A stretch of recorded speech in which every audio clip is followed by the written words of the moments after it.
اعوذ باللہ من الشیطان الرجیم بسم اللہ الرحمن الرحیم رب اشرح لی صدری ویسر لی امری واحلل عقدۃ من لسانی یفقهوا قولی اللہم افتح فکری رب زدنی علما اعوذ باللہ من الشیطان الرجیم بسم اللہ الرحمن الرحیم بادلوں سے آواز آئی چلو مدینہ عمر نے بلایا ہے، چلو مدینہ عمر نے بلایا ہے۔ حضرت جی مولانا محمد یوسف صاحب نور اللہ مقدہ نے پاکستان کی تقریر کرتے ہوئے ارشاد فرمایا کہ حضرت عمر رضی اللہ تعالیٰ عنہ کے دور خلافت 18 ہجری میں پورے جزیرہ عرب میں ایسا قحط پڑا کہ کھانے پینے کی چیزیں بھی کسی قیمت پر نہیں ملی۔ فاقوں کی شدت کی وجہ سے لوگ انتقال کر رہے تھے۔ اسی دوران حضرت عمر رضی اللہ تعالیٰ عنہ کو یہ اطلاع ملی کہ مصر کے اندر بے شمار پیداوار ہے اور مصر اس سے پہلے فتح ہو چکا تھا۔ حضرت عمر بن العاص رضی اللہ تعالیٰ عنہ وہاں کے گورنر تھے۔ حضرت عمر رضی اللہ تعالیٰ عنہ نے ان کو قحط کا خط لکھا کہ یہاں حجاز میں بالکل غلہ نہیں ہے اور مجھے معلوم ہوا کہ مصر میں بہت غلہ ہے، لہٰذا یہاں والوں کے لیے وہاں سے غلہ بھیجو۔ کہ گورنر صاحب نے جواب تحریر فرمایا، آپ مطمئن رہیں کہ میں اتنا قافلہ غلے سے لدوا کر بھیجوں گا کہ اس کا پہلا اونٹ مدینے میں اتر رہا ہوگا اور آخری اونٹ مصر میں لد رہا ہوگا۔ مصر اور حجاز کا 1 مہینے کا راستہ ہے جو اس زمانے میں اونٹوں کے ذریعے طے کیا جاتا تھا۔ یہ سارا راستہ غلہ کے اونٹوں سے بھر دوں گا۔ چنانچہ غلہ آیا اور اتنا ہی آیا اور مدینہ پاک اور اطراف میں منادی کروا دی گئی کہ جس کا جی چاہے حضرت عمر رضی اللہ تعالیٰ عنہ کے دسترخوان پر کھانا کھائے اور جس کا جی چاہے اپنا راشن اپنے گھر لے جائے۔ چنانچہ ہزار لوگوں نے وہیں دسترخوان پر کھانا کھایا اور بہت سے اپنے گھر لے گئے۔ ایک صحابی جو جنگل میں اپنے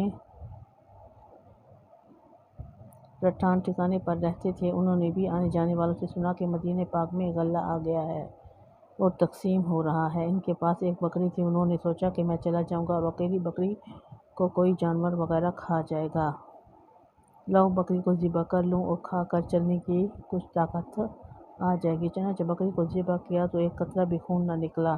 یہ منظر دیکھ کر وہ صحابی رو پڑے اور سر پکڑ کر بیٹھ گئے کہ ہمارا بھی برا حال ہے اور ہمارے جانوروں کا خون بھی خشک ہو گیا۔ بکری میں خون جب ہوتا ہے جب چارہ کھاتی ہے، پانی پیتی ہے، جب نہ چارہ کھایا ہو نہ پانی پیا تو خون رہا نہ نکلا۔ وہ صحابی سر پکڑ کر رونے لگے اور روتے روتے گر گئے اور گر کر نیند آ گئی۔ نیند میں انہوں نے دیکھا کہ رسول پاک صلی اللہ علیہ وسلم تشریف لائے اور فرمایا کہ عمر رضی اللہ تعالیٰ عنہ کے پاس جاؤ اور میری طرف سے سلام کہہ دو اور کہہ دو کہ تو بڑا عقل مند تھا، تیری عقل مندی کو کیا ہوا؟ یہ صحابی اٹھے اور گرتے پڑتے مدینہ پہنچے اور حضرت عمر رضی اللہ تعالیٰ عنہ کے دروازے پر دستک دی اور کہا کہ یا رسول اللہ صلی اللہ علیہ وآلہ وسلم کا قاصد اجازت طلب کرتا ہے۔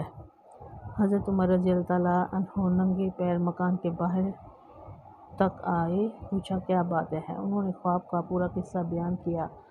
حضرت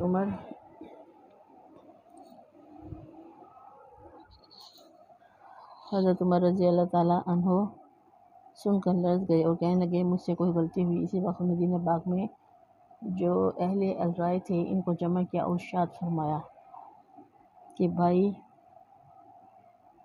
بار بار میں تم لوگوں سے کہتا رہا کہ اگر مجھ سے کوئی چوک ہو جائے تو مجھے متبنہ کر دیا جائے، مگر تم لوگوں نے مجھے متبنہ نہیں کیا۔ میرے آقا جناب حضرت محمد مصطفیٰ صلی اللہ علیہ وآلہ وسلم نے مجھے پیغام بھیجا کہ بتاؤ مجھ سے کیا غلطی ہوئی؟ صحابہ رضی اللہ تعالیٰ عنہ نے کہا کہ ہماری سمجھ میں تو کوئی غلطی نہیں آئی۔ ایک صحابی رضی اللہ تعالیٰ عنہ کھڑے ہوئے تو انہوں نے عرض کیا کہ میری سمجھ میں ایک بات آئی ہے کہ آپ صلی اللہ علیہ وآلہ وسلم کے ملک میں قحط پڑ رہا تھا اور غلہ نہیں تھا اور لوگ بھوک کی وجہ سے مر رہے تھے، مگر بجائے آپ کے آپ صلی اللہ علیہ وآلہ وسلم سے مانگتے آپ